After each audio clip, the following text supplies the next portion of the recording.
पहलगाम में हुए आतंकी हमले के बाद देश में सुरक्षा बढ़ा दी गई है।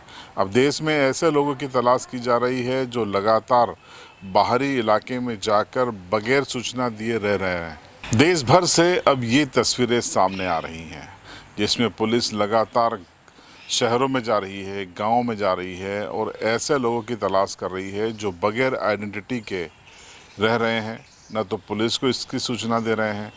तलाश ऐसे मकान मालिकों की भी हो रही है जिन्होंने नियम के विरुद्ध जाते हुए किराएदारों को तो रखा है, लेकिन उनकी डिटेल्स पुलिस से साझा नहीं की है। एक निर्धारित प्रपत्र में वो नहीं दिया है। लगातार पुलिस प्रशासन झाबुआ और अलीराजपुर में चेतावनियां दे रहा था।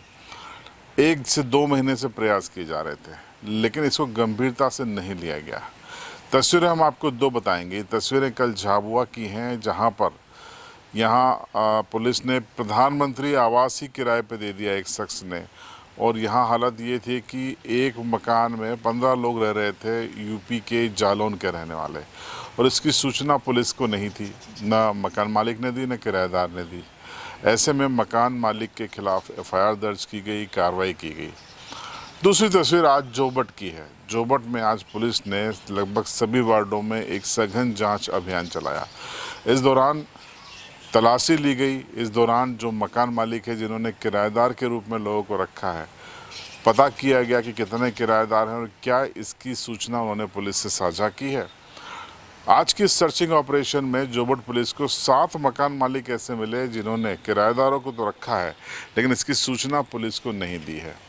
दरअसल होता भी यही है कि किराएदार अक्सर बड़ी वारदातें कर जाते हैं, लेकिन पता नहीं चलता। पुलिस के पास कोई डिटेल्स नहीं होती और मकान मालिक अपने छोटे से लालच में सूचनाओं को साझा नहीं करते। अब देखिए, पेट्रोल में ही एक बंदे ने एक नाबालिग के साथ अप्राकृतिक दुष्कर्म किया। उसकी भी कोई सूचना नहीं थी। मकान मालिक के खिलाफ एफआईआर की गई है। आज जो जोबट में हुआ वो एक बड़ा तलाशी अभियान था। लगभग बड़ी तादाद में पुलिसकर्मी सभी वार्डों में उतरे, उन्होंने तलाशी ली। तस्वीरें आप देखिए, पुलिस के इस पूरे मूवमेंट की तस्वीरें हैं। और कुल मिलाकर जब तमाम वार्डों की जांच हुई तो 7 ऐसे मकान मालिक मिले जिन्होंने किराएदारों की सूचना पुलिस से साझा नहीं की, न तो निर्धारित फॉर्म भर के दिया, न उनके आईडी कार्ड दिए, न अपना अनुबंध दिया। ऐसे में उन सभी के खिलाफ एफआईआर दर्ज की गई है, उनके खिलाफ कानूनी कार्रवाई की जा रही है।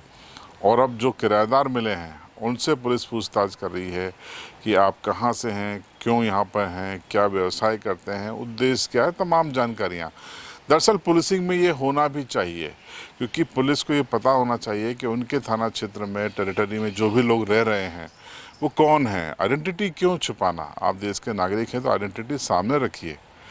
और इसको इस रूप में भी देखा जाना चाहिए कि शहर की कानून व्यवस्था के साथ साथ जिले, प्रदेश और राज्य, देश की कानून व्यवस्था भी इससे जुड़ा हुआ एक बड़ा मुद्दा है। अक्सर जितने भी बड़ी घटनाएं हुई हैं उनमें यही देखा गया है, किराएदार था लेकिन सूचना पुलिस को नहीं थी। बाद में पुलिस लकीर पर फकीर पीटती है, लकीर पीटती रह जाती है और आरोपी भाग निकलता है। इस पूरे मसले पर आज जोबट में क्या कहा जोबट के टीआई ने, वो सुनिए। पुलिस अधीक्षक महोदय के आदेशानुसार निरंतर जो है संदिग्धों की चेकिंग की जा रही है। इस तारतम्य में आज जो कलेक्टर महोदय ने प्रतिबंधात्मक आदेश जारी किया गया था, जिसमें मकान मालिकों को किराएदारों की जानकारी देना। आज जो पुलिस जोबट द्वारा संदिग्धों की चेकिंग की गई, जिसमें 7 मकान मालिकों द्वारा जानकारी थाने पर देना नहीं पाया गया। उनके खिलाफ 223 बीएनएस के तहत कार्रवाई की जा रही है। सर, आगे कार्रवाई जारी रहेगी? बिल्कुल, ये लगातार चेकिंग जारी रहेगी। तो आपके शहर में भी या गांव में भी ऐसे अनजाने लोग आपको नज़र आते हैं जिनको आप नहीं जानते, आपको संदिग्ध नज़र आते हैं, या फिर आपको लगता है कि ये बिना पुलिस को सूचना दिए रह रहे हैं, तो आपको भी अपने नज़दीकी थाने या चौकी पर जाकर ये जानकारी देनी चाहिए, जनहित में, राज्य हित में और देश हित में। बने रहिए CB लाइव के साथ।